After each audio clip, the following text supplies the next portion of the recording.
Senior year, I found a mute girl in an underground fight club.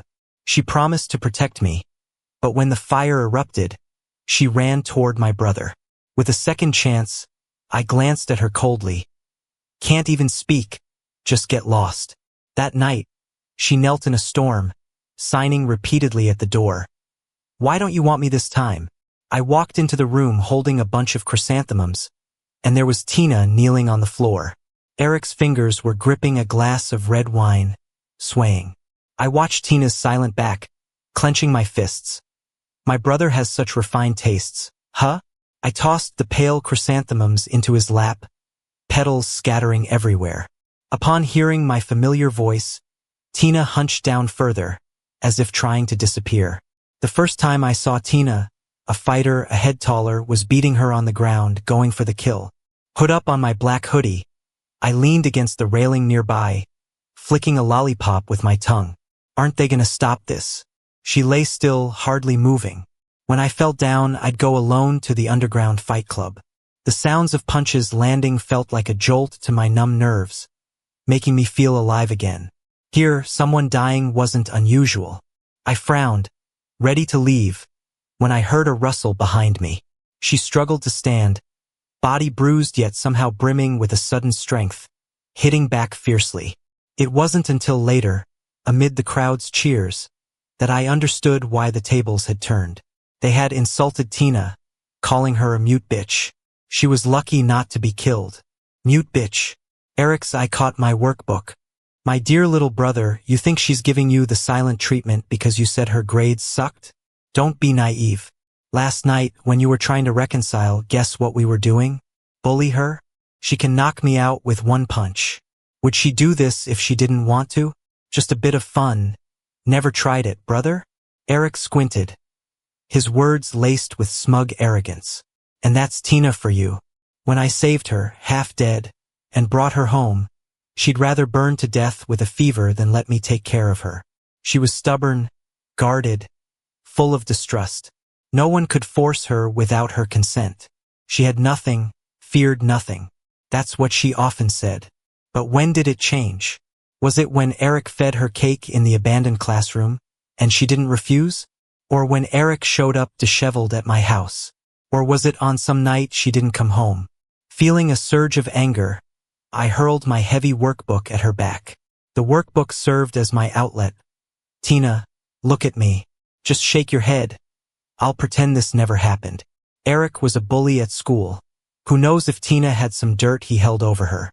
A bit late to realize, was this me making excuses for my girlfriend? Tina looked up. I wanted to find humiliation, doubt, or reluctance in her eyes, but there was none. There was nothing at all. Don't push my darling too much, little brother, Eric said, half bent, his chest against her shoulder, rising and falling slightly. Great, just great. Since I was 10, when Eric and his gaudy mother burst into our home, he never stopped taking from me. My toys, my pencil case, even my girlfriend. Whatever he wanted, he took. He was like this sticky goo on my back that wouldn't come off. I could punch Eric out, but he'd always snatch what's mine. I once thought Tina would be an exception. After all, she once took me to the hospital 5 miles away when I was burning up with a fever, hands trembling. She followed silently behind me on every late night home. In her notebook, she awkwardly wrote, "Only like Ben." I turned and left, shoving a 3-tiered cake tower to the floor, walking downstairs without looking back. The fire began to spread at that moment. It started as commotion below, then thick smoke filled the air. Screams, running, alarms. I couldn't hear any of it, just felt a stabbing pain. I instinctively looked back at Tina. She hated seeing me upset. Usually, she'd awkwardly hug me, thumb brushing under my eyes. But as the burning beam trapped me, she turned and ran to my brother. Not a hint of hesitation. Am I really buying our fighter? That noise again, and there was the scarred face of the fight club owner in my view. Behind him, Tina stood, bruised and looking at me with those familiar, loving eyes. I was reborn, brought back to the day I bought Tina. I squeezed the card in my hand, edging back. Can't even speak. Let her go. Walking out of the club, I heard the owner's voice. Knew it. Where's he get the money to buy my star fighter? Truth is, while my dad's clueless at home, I've never lacked food or clothes. That's how I could afford to buy Tina out from the club last time. Heal her wounds, teach her to read and write, and slowly warm her heart. But this time, I don't want to. No matter who it is, they end up with Eric. Flames of the past still flickered in my eyes. I quickened my pace and ran home. Dark clouds covered the sky, heavy rain bringing a haze. I was about to head upstairs when I saw a familiar figure kneeling by the window. Rain poured down her back, and I squinted, recognizing her hand signals. Why don't you want me this time? A purple lightning streaked the sky, as steam rose with the rain. I opened the door. Drops clung like venomous insects to my feet, chilling me. What are you doing here? I glanced at her coldly, stepping further inside. She was soaked to the bone, her white shirt clinging to her waist and stomach with every breath. Tina's throat was scalded by boiling water, forced on her by her drunken mom when she was 7. She doesn't like being called mute, nor does she care for sign language. If I hadn't visited an orphanage as a kid, I wouldn't even know what she was saying. Tina pressed her lips tightly, the mistiness in her eyes indistinguishable from rain or tears. Every time she makes me mad, she wears that same expression. The distant rumble of thunder softened my resolve for a moment. Get inside already. Don't just die at my doorstep. She got up unsteadily, and I remembered she once told me that when she was 12, she was viciously stomped on for winning against the wrong person. Her right knee never fully healed. With a glance away, I handed her a towel. Dry yourself and leave when the rain stops. Tina's hand was still wet, hesitantly pawing my hand like a small animal. Always like this. The first time she sneaked off to some underground fight club and came back battered, she reached for my hand the same way. I looked away, pressing my palm with exasperation. Can't speak? Fine, but can't you listen? Avoiding her, I raced upstairs. In a past life, I recalled her running towards Eric's back. Haven't I had enough of betrayal? That night, the thunder dragged on. I slept restlessly, fire licking my spine in dreams. When I woke, soaked in sweat, Tina was gone. The towel was neatly folded on the coffee table. Maybe because she never had a concept of home growing up, in a past life she was always so into household chores. I'd tease her while sucking on an ice pop saying she was the perfect wife, which would turn her ears red. Thinking back now, it was kinda childish. Why did I so easily dream of a future? I felt a surge of irritation and messed up the towel, as if to wipe away the traces of Tina. In the following 2 months, Tina didn't show up again. The summer was hot and dragging, but it blinked by. The start of school brought excitement with a tinge of anxiety, like a virus in the air. Eric, now a sophomore, showed off by arriving in a flashy sports car, garnering envious stares. He always loved being the center of attention, never letting go of anything or anyone that belonged to me, not even Tina. Trying to calm my nerves, I sat down, but was interrupted by sudden cheers in the classroom. Lifting my head, I met Tina's gaze. She had gotten thinner, her cheekbones and jawline more pronounced. The years of underground fighting had made her seem more mature than the other girls in class. She's new, but she's got a solid foundation. Help her out, okay? Said our homeroom teacher, Leo, rasping as he distributed test answers. Tina walked into the room slowly under everyone's gaze, stopping right in front of me. No way is she gonna sit next to Ben? He's famously a loner. Why not choose me as a desk partner? Rustling papers couldn't hide the gossip around me. Raising my head, I again met her eyes. Can I sit here? Her raspy voice hit my ears, and it took me by surprise that Tina was finally speaking. Seemingly still struggling with her voice, she swallowed hard between words. Tina's vocal cords weren't fully damaged. There was always a chance she could speak again. In a past life, I considered taking her to get examined, but she refused. She couldn't stand being called mute and refused to face that her mom had harmed her. But now, I was dumbfounded until Leo, raising his voice, told her to sit down, snapping me back to reality. But why? My somewhat composed heart churned anew. I dropped my pen and left the classroom, hands shoved in my pockets. My dad had made a hefty donation to the school, and I was known for keeping to myself. So, aside from Tina, nobody cared if I abruptly left. Thinking about this life, I never really claimed Tina, yet here she was again. I meant to settle things after graduation. Why bother now? Skipping stones into the school's artificial lake, I sensed Tina behind me. I know you're mad, she said, impatient yet raspy from saying too much. Tilting my head, I stood slowly. Oh, why would I be mad? Because you left without a word and got cozy with the brother I detest? Or because you abandoned me in the fire? I poked her chest, closing in on her. Tina's eyes flickered, her mouth opened, but no sound came out. She's reincarnated too. But if she's willing to die for Eric, then why come after me now? I pointed to the water behind her. Sure, I'm mad. Jump in, and I'll forgive you.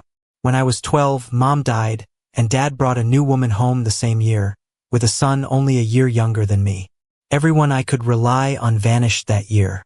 When I first took Tina in, I finally wanted to fully rely on someone. Yet when the fire raged, she went to Eric. Just because I didn't confront her right away doesn't mean I'm not angry. Tina can't swim. She won't leap in. With a bitter laugh, I strode off. This time, she didn't follow. Filled with frustration, I rounded a stairwell corner to see Eric and his crew cornering a girl, snapping pics while gripping her collar. Seeing me, Eric kicked the girl aside and crossed his arms, looking down at me from nose level. Barely at school, and he'd already formed a bully group exerting a cruel dominance. The school turns a blind eye sometimes because of that building. But that doesn't mean I'll let him bully me. I heard there's a new transfer student in your class. I heard he's built pretty well. As he got closer, he tapped my shoulder with his long fingers. I brushed his hand and slapped him across the face. Eric looked at me in disbelief, and his little followers stepped back, scared. Just a bunch of girls after money, they run the fastest in trouble. You and your mom, the mistress, you're two of a kind. Loving the scraps? Why not work in the cafeteria then? You're neither tall nor short, neither fat nor thin, just a nobody. With each slap, I made him stagger back. Eric, always dieting, can't handle someone like me who loves the underground fight club. Mad? Even if he's mad, he can only get beat by me. I straddled him, and the sound of my slaps echoed through the hallway. Eric's always been a bully, so no one even pretended to stop us. Ben, are you crazy? Eric's words were slurred and broken from the beating. My hand was going numb, and last life's anger was pouring out of me. It wasn't until people crowded and raced downstairs that I started coming back to my senses. Someone drowned in the lake. My heart skipped a beat. When I caught my breath again, Eric pushed me to the ground. My palms scraped the rough ground, leaving a raw red mark. Tina. I don't know how I got to the lake, but there Tina was, surrounded on the soft wet grass, barely breathing. She stood there for ages before suddenly jumping in. Stressed out? Even with bad grades, with that face and body, she won't starve. She was in the water so long, I thought she died. It was terrifying. Tina lay there, pale, searching frantically for something. I stood frozen for ages before finding my voice. Why did she really jump? I'll forgive you if you jump. Tina was taken to the nurse's office, and we were alone after she got 4 fluids. She turned to look at me, her eyes probing cautiously. I took her medicine and coldly handed it to her. I haven't planned on being an accomplice yet. You're still mad at me. Her throat was raspy from the water. Tina, you might think reincarnation is just a story, but I believe. She cut me off with firm eyes. Honestly, I suspected when she knelt in the rain. Nobody likes being let down, especially me. I continued. No one's more cowardly than me. My wounds take forever to heal. Her eyes darkened a little. After a long silence, she gently touched the scars on my back from the fire, asking each word deliberately. Does it hurt? I turned away, sniffled, and wiped away tears. I'm not done with you yet. Take care of yourself, don't die. Returning to class, a pile of papers waited on my desk. I buried my head deep, the ink smell stinging my eyes. Tina stayed in the school hospital for 3 days before coming back to class. To outsiders, she just slipped and fell in the lake. The school questioned it but went ahead and added layers of guardrails around the lake. Tina got famous because of it. People lined up to see her before class. I sat by the window intercepting all love letters for her. No, she spoke with difficulty. Lately, she toned it down, no longer staring at me constantly. But she still handed me a pen if I lost one and stuffed my desk full of lollipops. I tossed the pink letter onto her desk. You don't want it? Do I want it then? Feeling a weird irritation, I was about to leave the classroom when I ran into Eric. This time, his lackeys were gone. After I slapped him in public, he angrily sought school justice. This face, how's it so promising? Why didn't I notice before? As for brotherly matters, what can the school do? The balding teacher, looking troubled, spread his hands. He uses my dad's influence to do as he pleases at school, which has bothered the admin for a while. The school can't do much, but I, as his brother, can settle family matters. I popped a lollipop in my mouth. My tone wasn't exactly friendly. What's up? Why the nerves, big brother? Just a family matter between us. Family matter? What's there to talk about between a man and a beast? He clenched his fist and took a half step forward. Tina, for the first time, bravely gripped my hand, standing between us to shield me. Her slender figure enveloped me. In the past life, my favorite thing was holding her. She was so delicate, but hugging her brought a strange sense of security. She finally spoke, though struggling. If you've got something to say it to me. Eric sneered, looking Tina over with a nasty glint. Sweetheart, you still owe me a wedding. Tina clenched her fists, her back trembling. She didn't dare to look back at me. These two were even romantic. I gave a bitter laugh, pulled the lollipop from my mouth, and tossed it in the trash. Trying to break free, my wrist stayed firm in his grip, his rough fingertips igniting my skin. Get lost, don't ruin my sight. Without mercy, I kicked at his leg, breaking free from his grip. Ben, why won't you learn? Hiding in an empty storage room, I buried my head in my knees, plotting how to wreck the wedding. A wedding, Tina promised me one in a past life. She once wrote me a long note. Last time I went secretly to the underground boxing club. Wanted to earn money for your birthday gift. Pissed you off. It was my fault. I've thought it over. I really need to study hard, get into college, and find a legit job. Next month's exam? I'm definitely gonna make it into the top 100 in my grade. My foundation is weak, and if I don't get in, I'll just keep trying. When are you planning to get married? Can you wait for me? If you can't, that's okay. But if you're gonna marry someone else. I grabbed her pen before she could finish writing. After Tina barged into my life, I never thought about marrying anyone else. But I didn't expect she'd promise Eric a wedding so soon. A dull pain shot through my calf as I lifted my head, tears still streaking my face, not yet wiped away. Eric, with his new little sidekick, cornered me. A gang of guys towering at 6'3", their shadows locked me in place. I wasn't planning to mess with you this quickly. He disdainfully brushed off the ping-pong table, sitting across from me. What kind of spell did you cast on Tina? She promised me a grand wedding in a past life, and now? She's under your spell again. So what should I do with you? He leaned in, smirk not reaching his eyes, while the guys behind him glared, ready to pounce. One of Eric I could handle. This situation, out of my control. While standing up, I discreetly dialed Tina's number, slipping my phone under the table. You came running from the east classroom to the far west equipment room just to ask me this? Pressing back against the cold wall, I tried to stay calm. I continued, I've conquered that fool 7 times. Every time there's a restart, when the fire hits, she clings to you. Having lived through this life again, tackling a strategy game didn't feel so unmanageable. But then, Tina. My fingers shook a bit as past flames danced in my memory, hot and relentless. If she weren't the hardest to get, I wouldn't be interested. A mute? Other than her looks and physique, what's there? Eric gave a cold grin. Yeah. So why not just give up? Is it because you don't want to or because you can't? Suddenly he stopped, clamping a hand around my throat, shoving me against the wall. In that other life, I was just about to win. Tina promised me a huge wedding.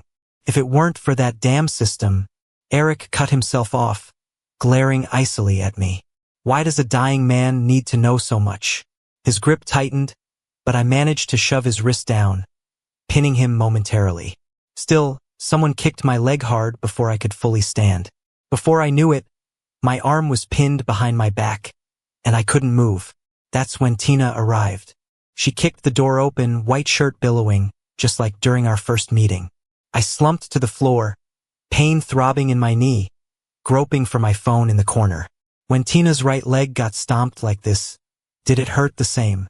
I lifted my head, seeing Tina handle 5 attackers with ease, chest heaving. Which hand touched him? She asked, towering over one of them, bending down slowly. Eric trembled beside me like a quail. I struggled to get up, catching a glimpse of a flash of a knife out of the corner of my eye. Among the fallen, someone pulled a knife, aiming straight for Tina's back. When the ambulance arrived, Tina was bleeding through half her shirt, clutching the hem of mine, her fingers trembling. Tina, don't die. I got so many things to ask you. My voice shook, unable to stay steady. If Eric was right and Tina saved me from the flames 7 times, why choose Eric the 8th?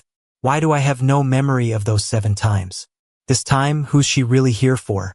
By the time I reached the hospital, the blood on my hand had dried, my heart twisting with anxiety. It wasn't until 4 a.m. that my heart settled back into place. The patient's all right.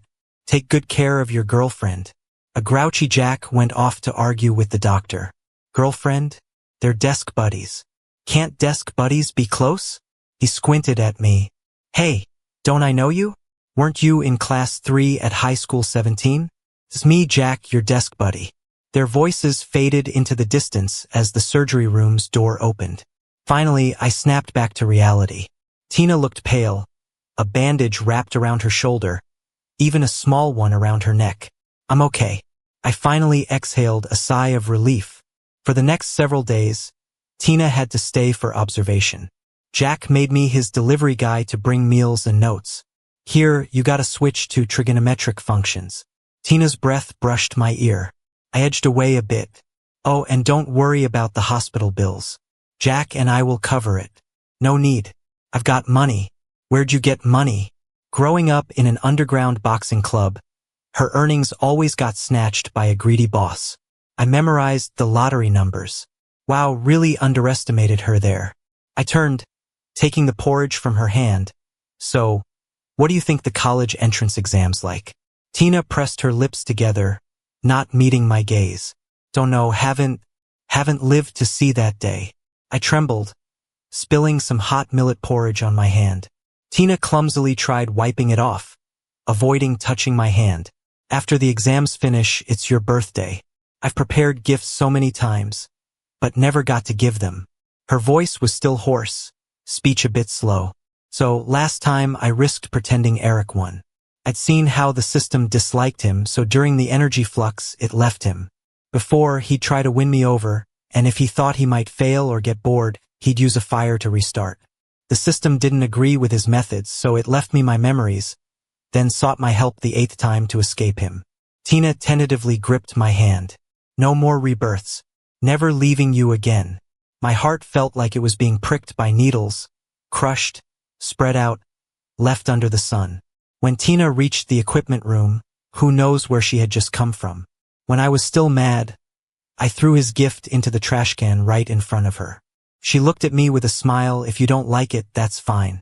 I'll get you something better for your birthday. Okay? I let out a long sigh. I think I forgot to bring your papers. Let me go grab them. I slipped my hand away and ran out of the room without looking back. In the bathroom, I touched the scar tattooed on my shoulder. Does it still hurt? Thinking about how Tina shielded me from fire 7 times, it didn't seem so painful anymore.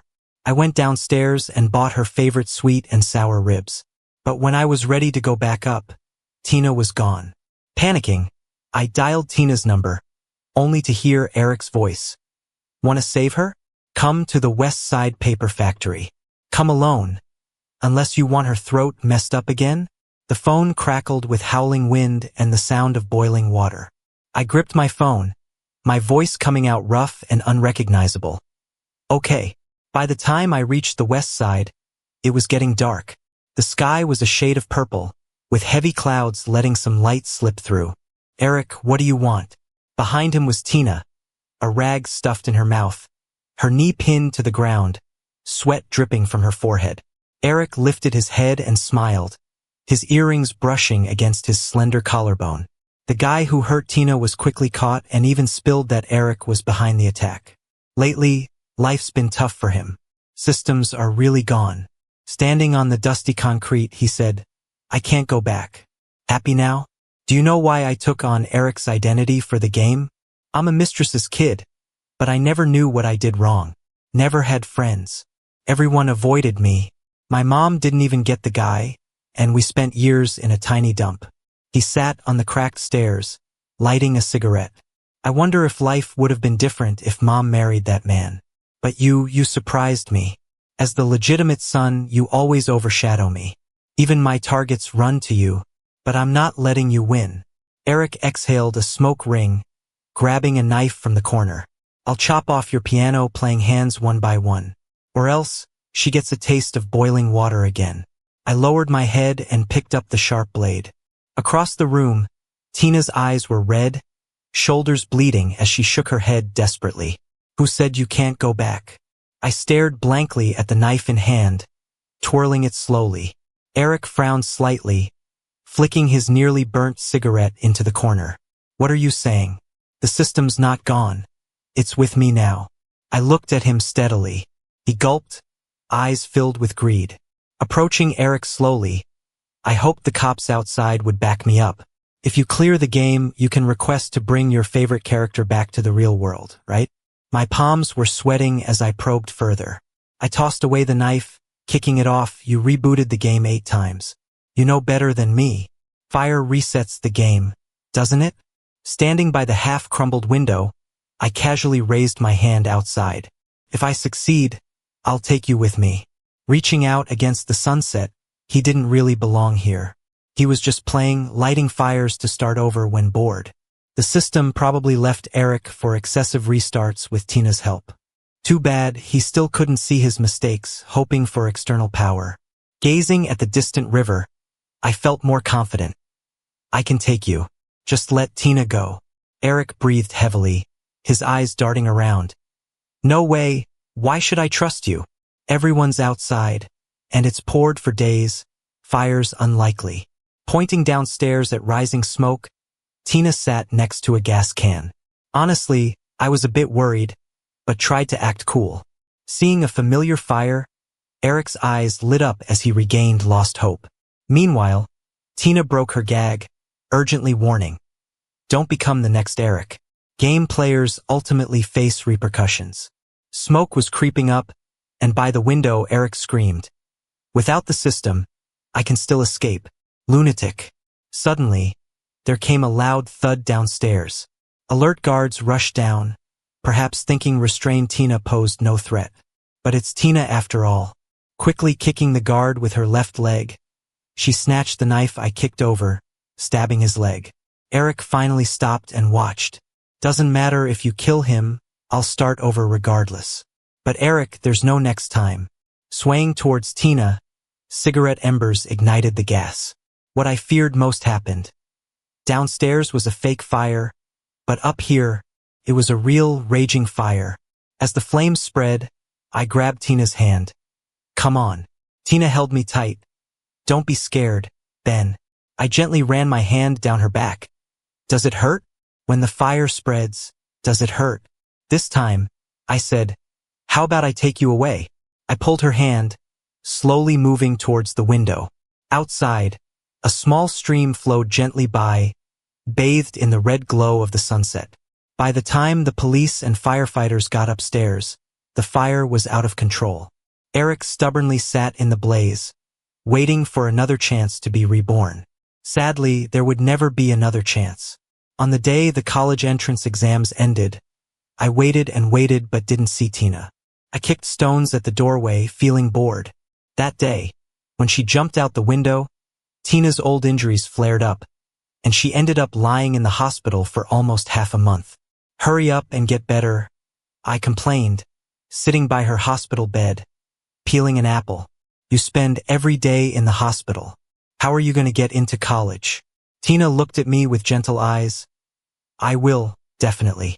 I don't know why she was so confident, being barely in the top 200 of our grade.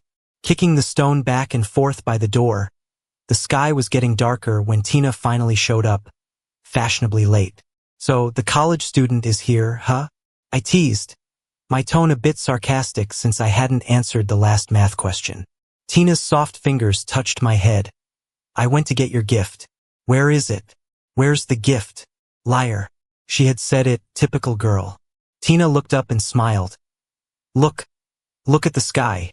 I looked up, and in the deepening night, drones had formed a massive firework pattern. In the interplay of lights and shadows, a drone hopped around in the starry sky like dangling ears. This is amazing, I couldn't help but exclaim. She laughed, a hint of mischief in her eyes. Are you happy with this kind of gift? I nodded, feeling warmth flooding over me. At that moment, I felt her care and affection. It wasn't just a gift. It was a surprise she had crafted for me, like those fireworks illuminating the night sky just for me. Tina took my hand. Let's go for a walk and talk about what happened today. Looking at her, I thought having such a thoughtful and gentle girlfriend was the luckiest thing in my life.